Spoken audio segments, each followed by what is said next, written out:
शहराची खबरबात या बातमीपत्राचे प्रायोजक आहेत Mac care super speciality hospital Ahmednagar. Congratulations वहिनी, बाळ झाल्याबद्दल। पण मी ऐकलंय डिलिव्हरी फार क्रिटिकल होती। आता ठीक आहे ना सगळं? अगं होता थोडा प्रॉब्लेम, पण स्त्रियांच्या आरोग्याची संपूर्ण काळजी घेणारं मातृसेवा होतं ना साथीला। सगळं सुरळीत झालं। किशोर वयापासून ते रजोनिवृत्तीपर्यंत स्त्रीच्या आरोग्याची संपूर्ण काळजी घेणारं अहमदनगर मधील पहिलं स्त्री रुग्णालय Matruseva women's hospital obstetric ICU। किशोरवयीन आणि विवाहपूर्व समुपदेशन, गरोदर माता तपासणी आणि प्रसूती, पहिल्या सिझेरियन नंतर नॉर्मल डिलिव्हरीची सोय। मातृसेवा विमेन्स हॉस्पिटल, सक्कर चौक, नवीन टिळक रोड, अहमदनगर। फोन 9850200017।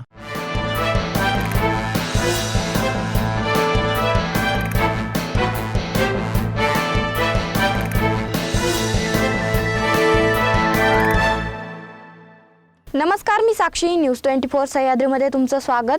पाहूया अहमदनगर शहरातील महत्त्वपूर्ण बातम्यांचा आढावा शहराची खबरबातमध्ये। पावसाळ्यात डासांमुळे संसर्गजन्य आजार पसरत असल्याने महापालिकेचे आयुक्त यशवंत डांगे यांच्या संकल्पनेतून शहरात गेल्या 2 महिन्यापासून डासमुक्ती जनजागृती अभियान राबविले जात आहे। या उपक्रमाअंतर्गत आयुक्त डांगे यांनी रविवारी केडगाव येथे देवी मंदिर परिसरात घरोघरी जाऊन जनजागृती करत डास उत्पत्तीची ठिकाणे नष्ट केली। यावेळी मनपाचे अधिकारी कर्मचारी उपस्थित होते। सावेडी उपनगरातील भिस्तबाग महल येथे नागरिकांना आपल्या लाडक्या बाप्पाचे भक्तिमय वातावरणात विसर्जन करता यावे यासाठी महापालिकेच्या वतीने 2 कृत्रिम कुंडाची निर्मिती व्यवस्था केली आहे। या कृत्रिम कुंडामध्ये उपनगरातील भाविकांना एकत्रितरित्या बाप्पाचं विसर्जन करता येणार असल्याचं राष्ट्रवादीचे शहर जिल्हाध्यक्ष संपत बारसकर यांनी सांगितलंय। शहरातील सर्वाधिक वर्दळीचा असलेला तोफखाना पोलीस स्टेशन ते भिस्ताबाग चौकापर्यंतचा कुष्ठधाम रस्त्याच्या पॅचिंगचे काम महापालिकेच्या माध्यमातून सुरू करण्यात आलंय। आता पावसात हे पॅचिंग किती टिकते असा प्रश्न नागरिकांमधून विचारला जात आहे। महापालिकेच्या माध्यमातून 2 वर्षापूर्वी कोट्यावधी रुपये खर्च करून तोफखाना पोलीस स्टेशन ते भिस्तबाग महालापर्यंत रस्ता तयार करण्यात आला।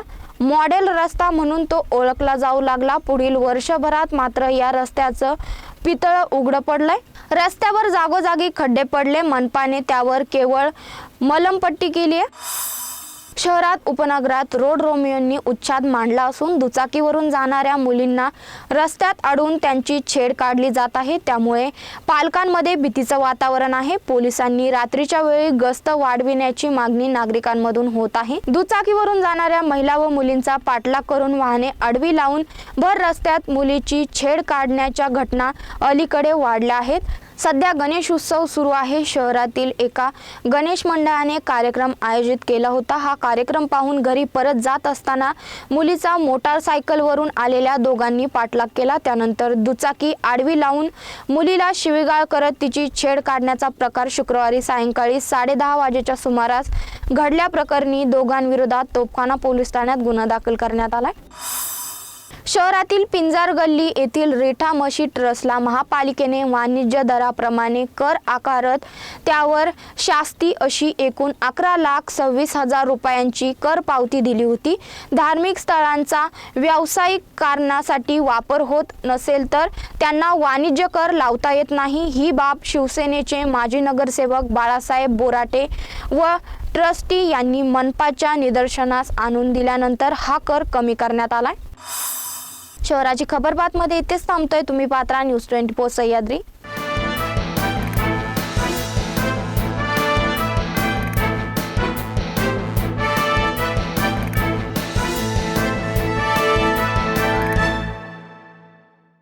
शहराची खबरबात या बातमीपत्राचे प्रायोजक होते Mac care super speciality hospital Ahmednagar.